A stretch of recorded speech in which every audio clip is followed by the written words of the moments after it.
அரசு கஜானாவே காலி ஆயிடுச்சுன்னா முதலமைச்சர் என்னப்பா செய்வாரு? முதலமைச்சராக பதவியேற்ற விஜய் முதல் நாளில் மக்களுக்கு சொன்ன செய்தி, அரசு கஜானா காலியாகி விட்டது, துடைத்து எடுத்து சென்று விட்டார்கள் அப்படின்ட்டாரு. தேர்தல் வாக்குறுதியாக பல்வேறு விதமான திட்டங்களை மக்களுக்கு அறிவிச்சிருந்தார். அதாவது வேலையில்லா பட்டதாரிகளுக்கு, திருமணமாகக்கூடியவர்களுக்கு, குழந்தை பிறந்தவர்களுக்கு, வீட்டில் உள்ள பெண்களுக்கு மாதாந்திரம் வரக்கூடிய அந்த மகளிர் உரிமை தொகையானது, அதே மாதிரி பார்த்தீங்கன்னா சிலிண்டரு, இப்படின்னு சொல்லிட்டு ஏகப்பட்ட திட்டங்களை அறிவிச்சிருக்கிறாரு.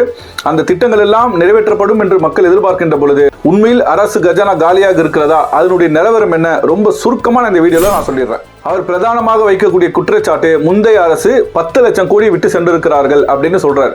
அது கொஞ்சம் மோராலெஸ் இருக்கலாம், ஒரு ரவுண்ட் ஃபிகரா நான் சொல்றேன். 10 லட்சம் கோடி கடனை விட்டுட்டாங்க, கஜானால ஒண்ணுமே இல்லை அப்படின்னு சொல்றாரு.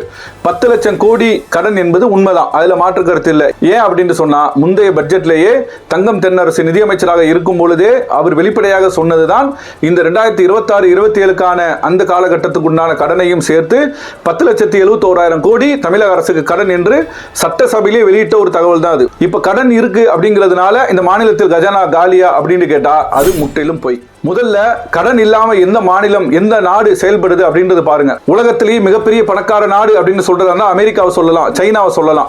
ஏன்னா அதுதான் மிகப்பெரிய வல்லரசாக இன்றைய உலகத்தில் நிற்கிறது. அமெரிக்க நாட்டினுடைய அரசு கடன் 3000 லட்சம் கோடி அந்த நாட்டுக்கு கடன் இருக்கிறது. சைனாவை எடுத்துக்கிட்டீங்கன்னு சொன்னால் 1500 லட்சம் கோடி கடன் சைனாவுக்கு இருக்கிறது. இந்தியாவுக்கு எடுத்து பார்த்தீங்கன்னு சொன்னால் 350 லட்சம் கோடி கடன் இருக்கிறது. இதில் குறைவாக கடன் இருக்கிறது, அதனால் இந்தியா ரொம்ப பணக்கார நாடு, அதிகமான லட்சங்கள் கோடி அமெரிக்கா கடன் இருக்கு, அதனால அமெரிக்கா ஏழை நாடுன்னு சொல்லுவோமா?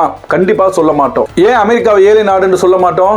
அவர்களுக்கு 3000 லட்சம் கோடி கடன் இருந்தாலும் அந்த நாட்டினுடைய வருமானம் இந்த கடனை ஈடு செய்யும் அளவிற்கு இதை தாண்டிய வருமானம் அந்த நாட்டுக்கு இருக்கிறது. ஒரு சாமானிய மனிதர் ஒருத்தர் இருக்கிறாரு, குறைந்த சம்பாதிக்கிறாரு, அவருடைய உணவு தேவையை பூர்த்தி செஞ்சுக்கிறாரு, அவருடைய வாழ்வாதாரத்துக்கு போதுமானதா இருக்குது, ஆனா கடன் இல்லை. இன்னொருவர் இருக்கிறார், அவருக்கு ஒரு 5 கோடி சொத்து மதிப்பு இருக்குது, கடன் கேட்டா ஒரு 50 லட்சம் ரூபாய் கடன் இருக்குன்னு சொல்றாரு. ஆனால் இந்த 5 கோடி சொத்து உள்ளவர் 50 லட்சம் கடன் வச்சிருக்கிறார்ல, இவரை ஏழைன்னு சொல்லுவோமா? இல்ல கடனே இல்லாமல் இருக்கிறாரு, இவரை ஏழைன்னு சொல்லுவோமா? இவர் கடனே இல்லப்பா, இவர் பெரிய பணக்காரர்ப்பா, அவருக்கு 5 லட்சம் கடன் இருக்குப்பா, அதனால அவர் ஏழை அப்படின்னு சொல்லுவோமா?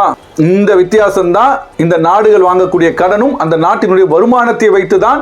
அந்த கடன் அதிகமாக இருந்தால் அது ஏழை தான்.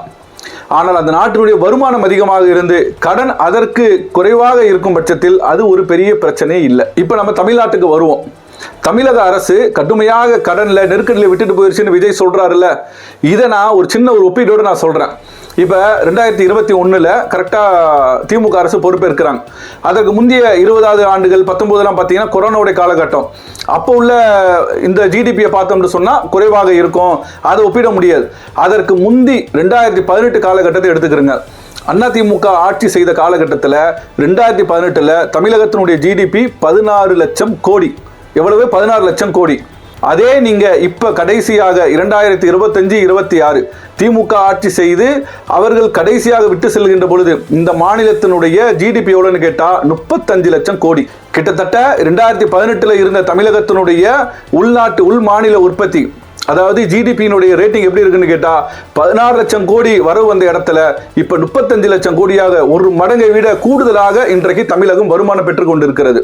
அப்ப அந்த 35 லட்சம் கோடி வருமானம் வரக்கூடிய இடத்துல நாம் பெற்றிருக்கக்கூடிய கடன் என்பது 27% தான் நாம இப்ப பெற்று இருக்கிறோம்.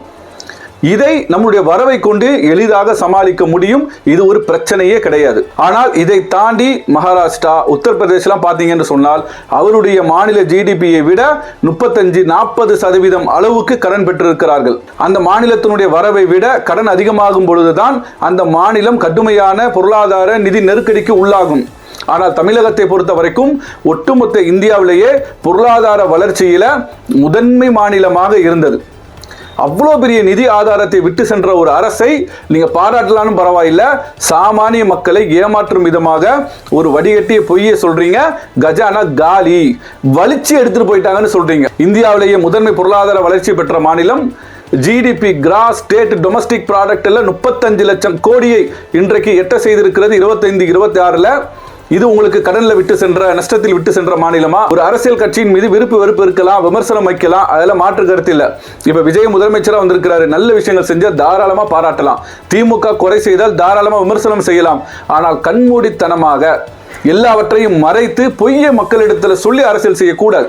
உண்மை சொல்லி தாராளமா அரசியல் செய்யுங்க. இந்த நிதி நெருக்கடி என்பது வடிகட்டிய பொய், கடன் என்பது இருப்பது உண்மைதான். ஆனால் அந்த கடன் என்பது மொத்த வருமானத்தை ஒப்பிட்டால் ரொம்ப ரொம்ப குறைவாகத்தான் தமிழகத்தில் அந்த சதவீதம் இருக்கிறது. இது நம்மளுடைய தேசத்தின் நிதி மேலாண்மை துறை காட்டிய வழிகாட்டுதல் அடிப்படையில் அந்த கட்டுக்கோப்பான நிலையில தான் இந்த மாநிலத்தினுடைய கடன் இருக்கிறது.